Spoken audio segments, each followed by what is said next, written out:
move on to our third match now.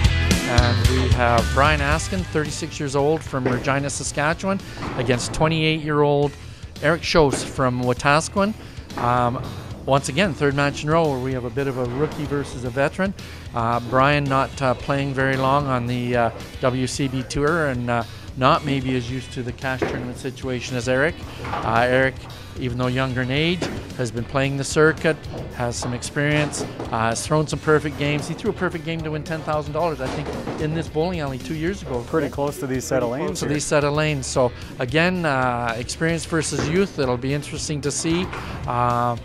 Erik throws the ball a little bit slower, and Brian's a little bit more of a fireballer, getting the ball out on the lane. So it'll be interesting to see how this match goes. Yeah, good luck to these guys. You betcha.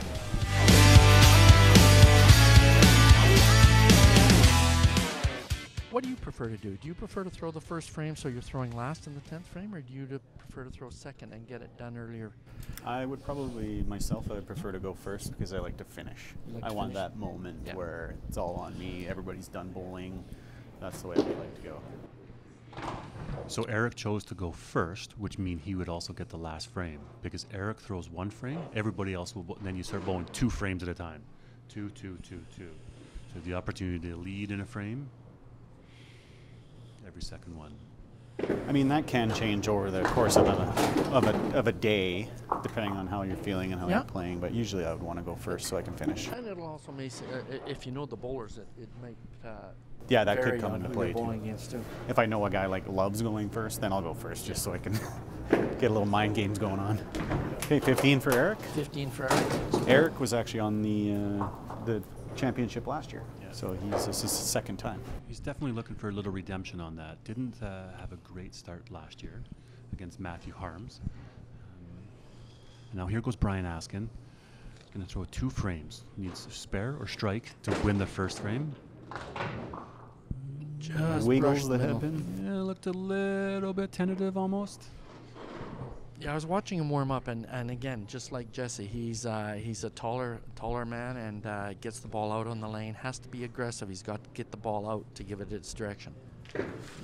Laid that one down, missed to the left. A little bit of nerves probably playing into this. Yeah, he looks like he's already trying to throw the ball to be perfect. Yeah, Brian hasn't played on the tour here finals before. Had a really great success in the season. Bowling at the Regina Classic. All right, that's out of the way. All right, first frame is done. Erik wins the first frame with a 15. A little bit of a bonus there for Erik, missing the middle and winning the frame. You really want Brian almost to slow it down and take his time here, isn't he? Seems like he's rushing a little bit.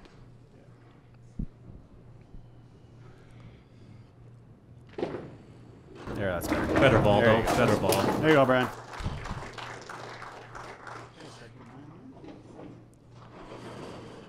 So Brian was 13th at the Autumn Open, and he was 4th at the Regina Classic. He actually beat me in the round before that. With a qualifying average of 278. So, I mean, that's some big games these guys shot at the Regina Classic. And then adversely, Erik was 3rd in the TPC, which was here, and he averaged 304 to qualify. So. Okay, so the second frame will go to Erik. These guys are playing a match play format where every frame is worth money. So you could end up in a situation where our just like our second match, they could tie 5-5.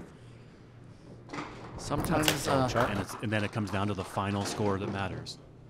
Sometimes Erik struggles a little bit with his speed because he does throw the ball a little slower. Sometimes you get that little bit of adrenaline rush, and it makes you speed up, which goes against your natural flow of play. So every once in a while he struggles trying to get his ball online because of the speed he's throwing. But once he locks into his speed, he's done. Strike. See, that ball was a lot more aggressive than the ones he was throwing earlier. And a bit more of a high energy bowler where he's going to start throwing some strike. He's he can let go a little bit of energy. Get the crowd moving.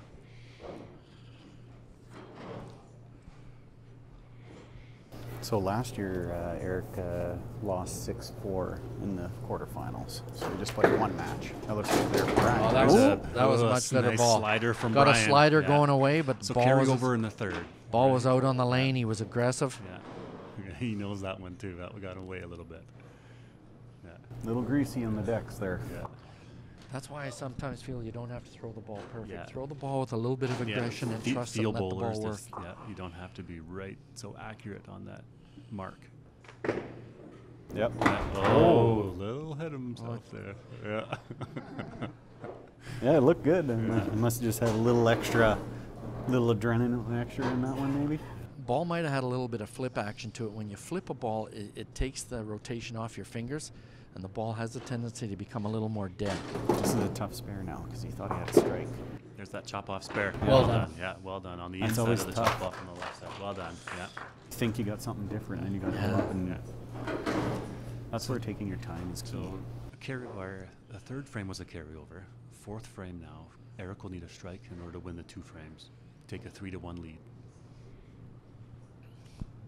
And we'll see what kind of speed Erik Deep breath puts there. on this ball. There we go. There you go. Great shot, Erik. 2 frames for Erik.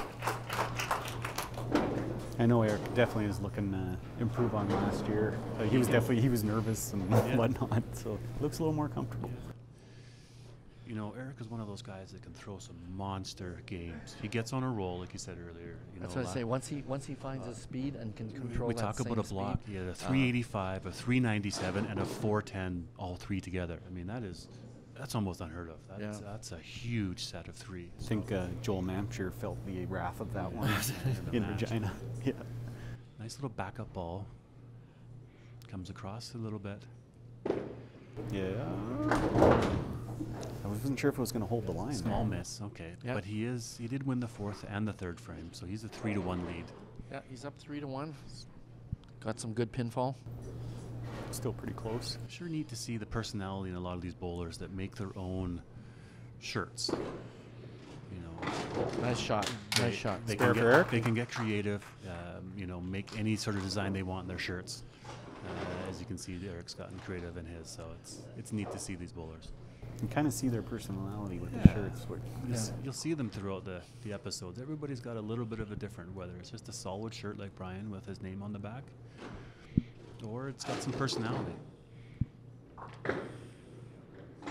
Oh! Got ripped on the... Well, I'd like to see the pin replay on that one, because if you looked right when the ball was going to hit the pins, I could see the left 3 pin was back. So that was the left pocket that buried through the left side.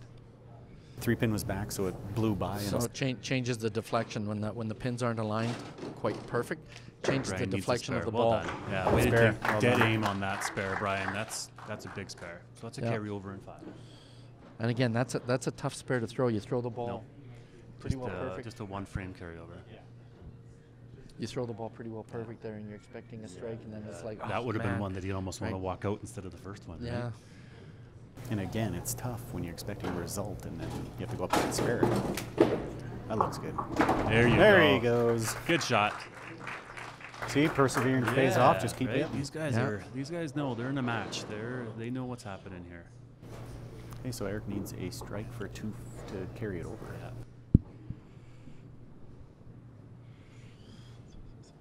Nice set of lanes we're bowling here at Sherwood Bowl.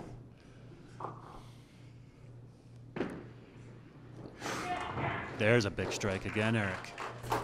Okay, 3 frame carryover, or 2 frame carryover. 2 frame carryover, so the frame next one's carryover. big, right? Erik already has 3 frames, so if he wins the next frame, the match will be over. Scores are playing a part here. These guys both have 138 and 5 or 140 and 5. That's a great start, isn't it? Yeah, as close as the score is, if Erik wins his carryover, he's already got 6 frames. Yeah, this is the scoring match. He knows it too. Yeah. He knew it too. He knew it as soon as he threw that ball. Yeah. Great ball, Erik. I wasn't sure if he was going to carry the left corner, the angle it was You coming could have out. seen yourself. Could have seen another, pocket carry. Okay, Brian needs a strike. Yeah, Yeah, he needs a he strike. absolutely He's- has to have the strike. He's or, up quick. or He's ready it's to go. over. Right. Let's see if he gets the ball out on the lane. Looks good. Yes, Oh, great well shot. done, yeah. Yes, guys, putting on a match. Here we go. So Another there's another carryover. 3 frame Yeah. carryover. Way to Now buckle that ball down. didn't look a lot different than his chop off earlier on, but that And ball again, he he's- lifted out on the lane instead of flipping it, Yeah. which keeps the rotation on the ball. You're definitely a field bowler. When you're up that quick and ready to go, you're just feeling that good vibes. Get up. Pulled it left. Okay, needs a spare here. Needs the spare Yeah. to continue the pressure. Right. That'll That'll give the opening to Erik for sure. Gotta have the spare to keep the pressure on.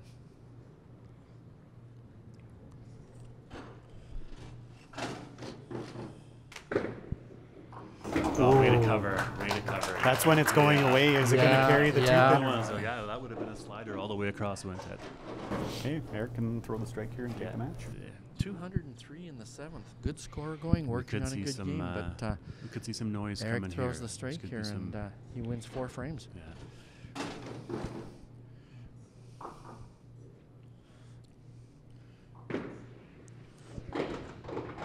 Oh, wow. That's a huge break. That's a huge break. I want to see the replay on that one. Yeah. That was a huge break. Headpin, you're basically virtually 0 chance of sparing it. Now, into a chop off, you can spare this and continue the match. That was huge. What's surprising is a break like that usually goes to the guys that throw the ball harder. Erik's not throwing the ball real hard to get that break. The right fingers on the ball. Way to go, Erik. Wow. That's a huge, huge break that he took advantage of. Now whoever wins this frame wins it. Yeah, so that's a 3-frame carryover. Now we're going into 4-frame carryover. So this frame is worth 5 frames. 5 frames. Yeah. They're only 7 pins apart in score, and yet this is and $250 for 5 frames. And this Sherwood is in a place that gets a lot of kickbacks like that. It's good. That was a better shot. That was automatic. Well done. Good shot, Erik. You know, got to feel a little bit for Brian here. He's thrown a couple of balls that he thought were good for strikes, especially that left corner pin. And that's tough for, to watch an opponent get a huge break like a chop off. Yeah. You know, the initial first thing is you punch the head pin. Okay, I got him. And then all of a sudden it turns into a chop off. We're like, oh.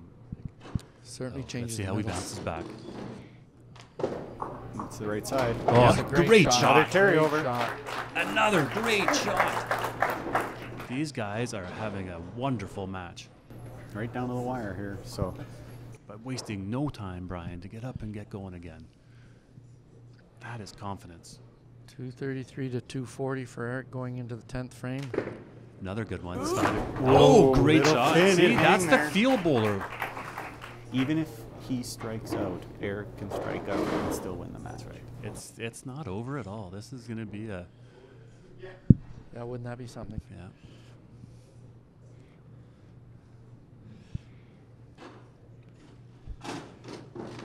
Who got that one out there, didn't he? See, that was a little bit more of the flip that I was talking about earlier, right? Yeah. Hey, he needs to get the spare here. Yeah, big spare here now. 273.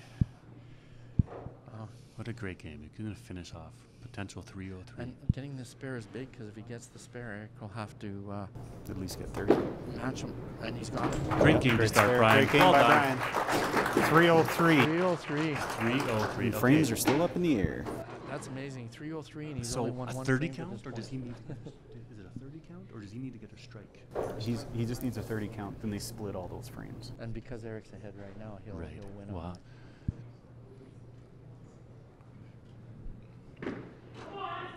Oh, he felt it too. Another great shot, Erik. Great shot. There's no doubt about that. He's throwing potential 330. This next ball was big, though, right? Throws another strike, and the match is over. Obviously, he needs a spare here, right? What are you guys doing? You playing your normal shot? You playing? You gotta go 100%. You're going your normal shot. You're throwing for a bomb. Yeah, you just. If you play for something else, you're playing afraid, and then that makes the second shot even harder. Yeah.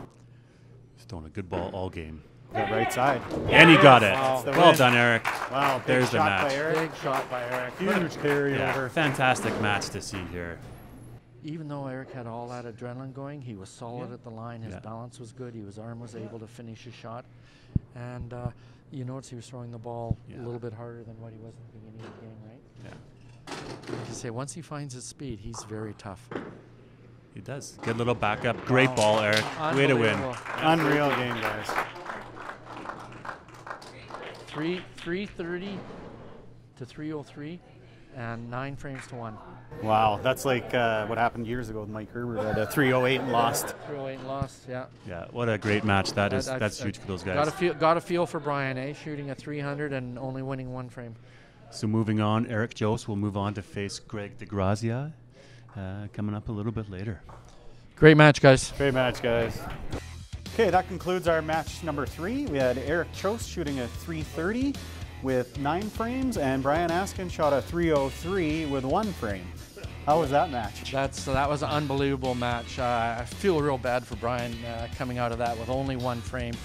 Got tapped on a corner that was buried in the pocket, and Erik gets the big kickback on a head pin to get the chop off, which causes a huge carryover. That's just a great match, great bowling, so hats off to both of those guys. But that one's done, and now we're off to match 4, where we've got Dwayne Gallardi out of Winnipeg, 32-year-old, against Bradley Titcat here from Edmonton, 22-year-old. And Mark, you might think that the 32-year-old is the veteran bowler out of this, but Brad's been playing high levels of bowling competition against the adults when he was like 15 years old. The first year that the WCBT was formed, it wasn't televised yet, but he was the first winner of that. Brad's the inaugural champion, yeah. He's won some major cash tournaments. This kid can play, right? He may be a favorite to win this today. He may not be, because there's so many good bowlers. But don't discard Dwayne out. Dwayne's been bowling the last few years, and he's been holding his own really well. So again, another interesting match, and I can hardly wait to see. You're also going to see a lot of emotion come from I was just going to say we might see some intensity in this one. Throws the ball, and he lets you know what's going on. So looking forward to this match, and let's get her going. Let's go.